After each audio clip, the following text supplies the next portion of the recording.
My wife was browsing through a thrift store one day when over in the dark corner she saw this wood case doing nothing but collecting dust. Curious, she lifted the lid off and discovered a treasure from the past. This beautiful antique sewing machine. It was love at first sight, which is understandable because she's been a passionate sewer her entire life. This lucky find opened the door to a new hobby, collecting and restoring vintage sewing machines. To make things more fun, we made a game out of giving each machine a name that reflected its personality. This first machine is Hilda Mae. While each new machine got its own first name, they all had the same last name, Mae.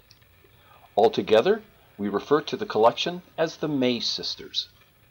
So come with me as we work our way through the collection from the newest sewing machine to the oldest, traveling backwards in time to the golden era of sewing machines, where every manufacturer had a unique design and each machine was considered a work of art. First up, we have Penny Mae, who, at barely a half a century old, is the baby of the Mae sisters. She's a Toyota Model Z765, sold in the United States as the Morse Apollo 6400 Photomatic 5. In her, you can see all of the aspects of modern machines: plastic body, a wide selection of stitch patterns, and an internal motor. I find the retro disco styling particularly attractive. In spite of her age, she worked perfectly the first time we turned her on. To give her a little bling, I added a backlight to the stitch selector panel. This Singer Model 192K lives up to its brand name, Spartan, because it's a fairly plain design. Her cast iron body and external motor identifies Daisy as a transition machine between vintage hand crank models and the newer electrically driven machines. Annie Mae is a Sloan Ashland Model 85 Super Deluxe, actually made by Toyota again. When we took her to a sewing machine repair shop for a new belt, the owner mentioned that these were popular for many years on sailboats because they were extremely reliable and had enough power to repair heavy sailcloth. The precision of the lines of her cast iron body and the unusual color mark her as a high-end sewing machine for her time. Toy sewing machines, such as this tin plate Singer from 1955, are a popular collecting subset of vintage machines. Let's zoom in for a better look. While her body is sheet metal, Katie's base is cast iron for greater stability. Although she's classed as a toy, after 55 years of use she still sews a tight chain stitch and can be used to make real clothes, though it might take a while. The Pfaff 130 is a high-performance, commercial-quality machine from 1932. However, because of World War II, they didn't reach America until much later. Betty is one of the earliest of all of the zigzag sewing machines. Its versatility and popularity led it to be known as the Universal Tailoring Machine. Because of its uncompromising quality and many innovations, it's considered one of the most important sewing machines in history. Many are still in commercial use to this day. We have a lot of fun with Millie and Molly because we think of them as the twins. What makes them unique is that they each run off of 2 D batteries. Amazingly, they both still work and sew tight chain stitches. For example, and yes, she really sews. Here's a little cutie. Let's get in closer for a better look. This chain-stitching 1946 toy sewing machine was made in Germany by Cassige. Dating this to an exact year was made easy by the fact that the needle plate was stamped with "Made in the British Zone," which only existed in Germany for 1 year following World War II. This manufacturing date is a little misleading because the factory converted to war production from 1939 to 1945. It's doubtful it could have returned to full fabrication capability in under a year following the war. It's more likely that this machine was assembled in 1946 from parts put in storage prior to the war. This Art Deco design first appeared in the 1920s. This beautiful 1915 Bradbury features red and green highlights in her gold filigree work. She has a vibrating shuttle. Previous shuttles moved back and forth in a straight line. A vibrating shuttle swings through an arc and is the precursor to the modern rotating shuttle. Over a century old, she still sews magnificently. Starting with Ivy, we enter the golden era of antique sewing machines. Lily is a New Homes midget sewing machine. Her size is halfway between a toy and a full-size machine. She was marketed as the Little Worker. Unlike other machines of her size, which were chain stitchers, Lily is a true lock stitch machine with a swinging or vibrating shuttle. For all her charms, Lily can be tricky to thread and is easily unthreaded, partially because she doesn't use pigtail thread guides. Sadly, a century of hard use has worn off the silver and gold filigree decorations that made her a real gem when she was new.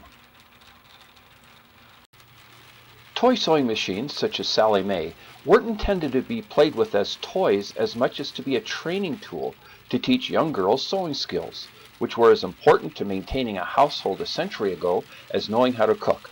Let's get a closer look at her. This is an early Mueller Model 2 chain stitcher. Interestingly, the cam drive on this end crank machine isn't as smooth as the much simpler front crank machines such as Susie Mae, which you'll see in a second. The queen of the collection is this Singer Model 66 treadle machine, which first saw the light of day in 1910. I've removed her from the treadle case so we can get a better look at her. The fact that after 110 years she still sews a perfect seam is a testament to the fact that back then things were made to last. Using a treadle machine, which you pump with your feet, isn't as easy as it appears. It takes time to learn the proper rhythm to keep the machine rotating in the proper direction. This decoration design is referred to as a red eye. I'm happy to report that after all these years, she still sews as tight a stitch as any modern machine. While her small size might create the impression she's a toy, this 1907 cast iron machine by Wilcox Gibbs is built rock solid and after 110 years is still the smoothest and quietest of all the machines in this collection. When first marketed, she was advertised as being the silent automatic sewing machine. She's a chain stitcher with an unusual threading system that makes her the hardest to thread of all the machines. Designed to be mounted on a treadle, here she's been modified for hand cranking. Like Lizzie, Kelly Mae is a full-on sewing machine in spite of her compact size. She was manufactured by the Spencer Sewing Machine Company of Boston, Massachusetts, and was sold as the automatic hand sewing machine. This model is reported to be a copy of the earlier Smith & Egg Little Comfort improved sewing machine from 1897. In case you're thinking about starting your own antique sewing machine collection, I should point out that doing so really requires that you take on two collection endeavors. First, collecting machines, and then searching for their manuals and repair guides, which can take more time than finding the machines in the first place. Susie's another toy that's so small we need to zoom in to appreciate her. Here we have the very popular Mueller Model 1 toy sewing machine, which was so successful it was manufactured for 3 decades, from 1880 to 1910. The simplicity of her decoration suggests Susie's an earlier model. 3 things differentiate her from all other machines. First, the cloth moves from back to front instead of front to back. Second, the hand crank operates parallel to the side of the machine rather than perpendicular and at the right-hand end. Finally, the foot that moves the cloth forward is above the needle plate instead of below it. Eliza was born in 1895 in the Bradbury sewing machine factory in England. She uses the rare boat shuttle bobbin holder that can cost $100 to replace, if they can be found at all. Note her curved base, which marks her as a fiddle-based machine. One of her innovations was an automatic bobbin winding release that disengages the winder from the main drive wheel when the bobbin is full. She still sews great and is a real beauty. She's one of our favorites.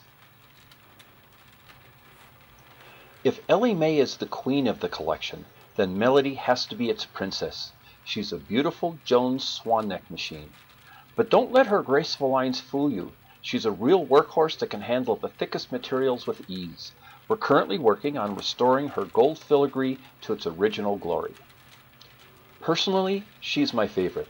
And by the way, if it sounds impolite to refer to these 80s ages, I assure you that they don't mind, and in fact are proud to have lasted so long, and in so doing preserve the history of a lost age. And here we are back with Hilda Mae, the machine that started the collection, so we think of her as the matriarch of the Mae sisters. Made in 1885, this hand crank sewing machine still works perfectly, an amazing accomplishment for something over 132 years old. While she looks a lot like Singer machines from the same era, she's actually a Jones. Using hand crank sewing machines requires more dexterity than modern machines because you only have one hand to guide the cloth, while the other hand turns the crank. This is more difficult than it sounds. It's rather like trying to pat your head and rub your stomach at the same time. An interesting side note about the Jones Sewing Machine Company is that they would manufacture machines and, if requested, put any retailer's label on it that they wanted. Singer, on the other hand, insisted that all of their machines be sold with the Singer logo. While Hilda was the first machine of this collection, she isn't the oldest. That honor goes to Mae, a chain stitcher sold by the James Weir Company of London, England. Originally titled the Globe, she was presented to the U.S. as the American Hand Sewing Machine and represents one of the very earliest sewing machines made for home use. Prior to that, sewing machines targeted commercial use because their cost was too high for most people to afford. Let's move closer for a better view. One unique feature is that the thread spool rides on the armature that holds the needle. This means that the spool moves up and down with the needle. It looks odd, but makes her the easiest machine to thread because the thread goes straight from the spool into the needle. A downside to the system is that the armature's weight makes the wheel slightly easier to crank when it's moving down than when moving up. This fluctuating resistance to turning the crank isn't enough to be bothersome, but it does feel a little odd. Mae is over a century and a half old, and it's entirely possible that she may have sewn Union or Confederate uniforms for the American Civil War. She's truly a treasure from the past. I hope you've enjoyed this tour of our collection of antique sewing machines. We're still looking for more machines, and as we find them, we'll produce new videos about them.